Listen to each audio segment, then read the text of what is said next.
Olá, sejam todos muito bem-vindos mais uma vez aqui ao nosso canal Reflexões. E hoje nós vamos analisar mais um outro trecho da pregação deste ancião, que é o ancião presidente da Congregação Cristã no Brasil, senhor Salvador Bueno das Neves. Um trecho muito complexo, aonde esse ancião, ele julga e condena pessoas que não estão congregando na Congregação Cristã no Brasil. Então, eu separei aqui um trecho para vocês a 1 hora, 28 minutos, 35 segundos. Preste atenção aqui nesse trecho, vamos ouvir. Espírito Santo, receba na tua comunhão o poder do Espírito Santo que te toma nesta manhã e te vai fazer mais do que vencedor por aquele que te amou. Jesus Cristo, Filho de Deus. Por isso, queridos irmãos, é bom congregar. Tem gente que não congrega mais, sumiram. Presta atenção aqui, ó. Por isso, irmão, que é bom congregar. Tem gente que não congrega mais, sumiram. Vamos ouvir. Tratados do rebanho estão perambulando por esse mundo aí. Voltem. Senhor, hoje nesta manhã está oferecendo aqui, irmãos, uma anistia. Anistia é perdão. Tá aqui, ó. O Senhor nesta manhã está oferecendo uma anistia.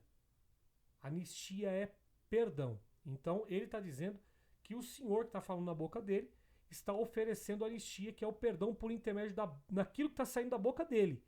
E não pelo ato salvífico que foi feito na cruz há 2000 anos atrás. Tá certo? E Paulo, ele mesmo dizia que ele pregava a cruz para que ela não fosse esvaziada. Mas ele está dizendo que o perdão é o que sai da boca dele. Tá certo? Então vamos observar aqui a grande contradição com aquilo que está escrito na Bíblia. E nós vamos fazer igual os bereanos. Nós vamos confrontar aquilo que ele pregou aí com aquilo que está escrito aqui. Vamos lá? Vamos lá. A pregação desse ancião, nesse trecho, julga aqueles que se afastaram e os chama de perambulando, como se eles estivessem perdidos e sob condenação. E esse trecho aí contradiz. Sabe o que contradiz? Mateus capítulo 7, verso 1 ao 2. Olha o que está escrito. Abre aspas. Não julgueis para que não sejais julgados, porque com o juízo com que julgardes, sereis julgados. Fecha aspas. Inclusive, esse ancião, nesse exato momento, ele entra em contradição com aquilo que está escrito em 1 Coríntios 13, que o amor não suspeita mal. Ele está suspeitando mal das pessoas, falando que essas pessoas estão perambulando. Tá certo?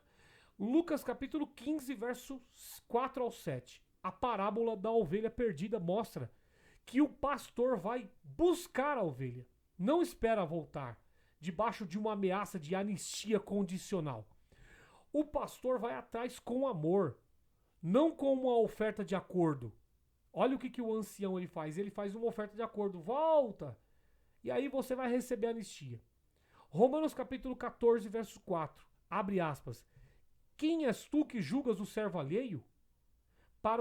Para seu próprio senhor, ele está em pé ou cai. Fecha aspas. Então a pregação do ancião Salvador Bueno, ao invés de encorajar a busca amorosa, ela usa uma linguagem de julgamento e exclusão. Como ele falou aí mesmo, sumiram, estão perambulando. O que é o que é diametralmente oposto ao Espírito de Cristo. Tá certo? Quando o ancião ele diz publicamente que essas pessoas sumiram, não estão mais congregando e estão perambulando, e ele usa esse termo perambulando, ele desmerece, ele desvaloriza essas pessoas. Ele coloca um espaço para julgamento. Pessoas que estão congregando vão se sentir melhores do que aquelas outras pessoas que não estão congregando e vão passar a julgar também. Tá certo? Então ele incentiva essa crítica entre um e outro dentro da congregação. Tá certo? Essa disputa. Então nós temos outra contradição com as escrituras. A pregação do ancião, ela assume um papel de juiz sobre os que se afastaram, tratando como perambulantes, sob condenação, sob um efeito de condenação. Isso viola diretamente o mandamento de Cristo. Como assim viola o mandamento de Cristo? Quais são os mandamentos? Mateus capítulo 7, 1 ao 5. Não julgueis para que não sejais julgados. Romanos 14, 4. Quem és tu que julga o servo alheio? Lucas capítulo 15, verso 4 ao 7. A parábola da ovelha. E Tiago capítulo 4, 11. Quem julga o irmão, julga a lei. Mas só Deus é legislador e juiz. Tá certo? Agora, outro trecho aqui que eu achei interessante foi a 1 hora e 10 minutos. Eu separei esse trecho para vocês porque eu achei muito interessante, porque vem de acordo com o trecho desse ancião recente. Vamos ouvir aqui juntos. Nós conhecemos o Espírito Santo que se manifesta em nós, mas Espírito não se vê. Não é um objeto que ele pode pegar, como fazia com o Senhor. Tocava nele. Ninguém pode tocar no Espírito Santo. E agora não tem mais Jesus aqui em corpo de carne e osso. Ele voltou para o céu. E deixou o Espírito. E o Espírito a gente não toca nele, a gente sente. Mas para senti-lo, precisa ter sensibilidade.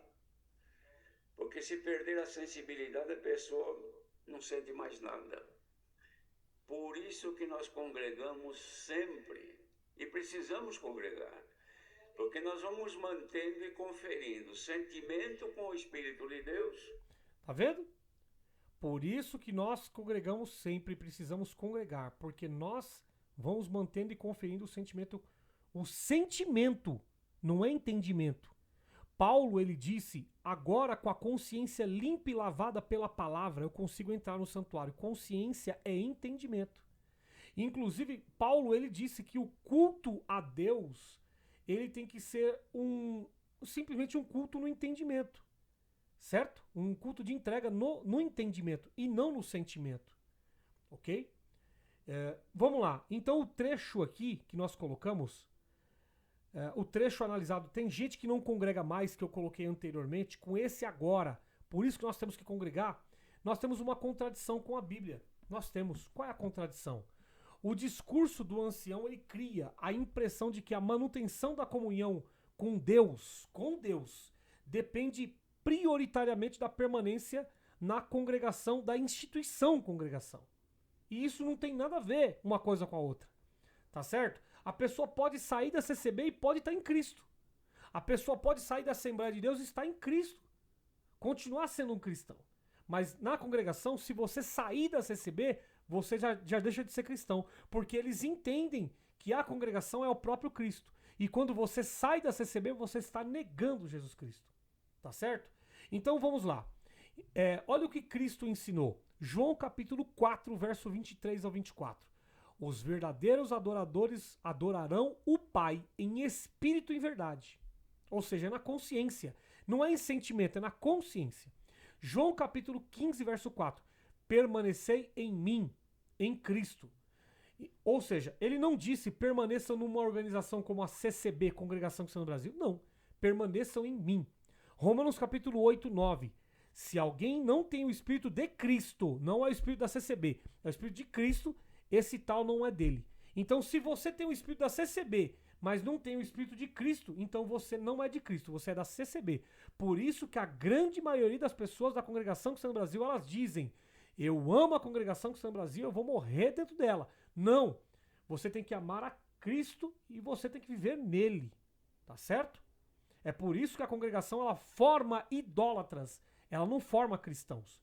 Então, a comunhão do crente é fundamentada na união com Cristo, não exclusivamente na permanência visível dentro de uma estrutura religiosa específica. Então tá aqui, eu trouxe para você uma das grandes contradições do ancião Salvador Bueno das Neves ensinando aos fiéis da Congregação Cristã no Brasil a serem idólatras do templo religioso Congregação Cristã no Brasil e também dos anciães da CCB a serem vassalos, escravos ideológicos da instituição religiosa. Por isso que a grande maioria dessas pessoas estão nesse exato momento depressivas, por isso que a grande maioria dessas pessoas elas vão na congregação para poder buscar profecias de revelações, de bênçãos materiais, de virada de cativeiro, de Deus entrar no computador, colocar você em cima do cavalo branco, te justificar, te abençoar. É isso que é ensinado na congregação, esse lixo teológico e principalmente a idolatria ao templo religioso. Essas pessoas, muitas das vezes, elas negam até o próprio sobrenome. Elas colocam no nome João CCB, Maria CCB. Elas tiram o seu sobrenome e colocam o nome CCB. Elas perdem a sua identidade. E elas passam a ser idólatras da placa da instituição religiosa. Tá certo? Beijo no coração. Fique com Deus. Até o próximo vídeo. Tchau.